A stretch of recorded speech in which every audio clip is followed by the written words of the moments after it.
Hi everyone, welcome back to another episode of Webtech Tutorial. In today's video, I'm going to show you how to use and redeem PayPal gift card.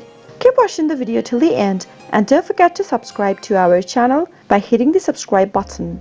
Press the bell icon so that you'll never miss another update from us. Click open a web browser first and go to the search box at the top and type in paypal.com and search. Make sure you're logged into your account. Go and click on the login button at the top right and enter your login credentials in order to log into your PayPal account. Once you enter your credentials, click login and you'll be logged into your account in no time. Now go to the PayPal wallet tab at the top of the screen and click it on.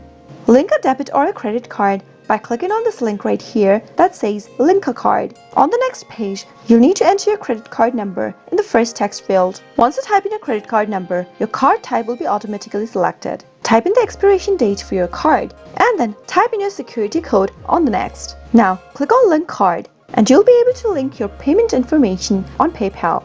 On the next page, you'll need to enter your gift card information and that way you'll be able to use and redeem PayPal gift card quick and easy. I hope you found the video to be helpful. If you did, go ahead and give us a thumbs up, comment down below in the comment box if you have a question or a feedback for us. I'll soon be back with more tutorial episodes. Goodbye till then.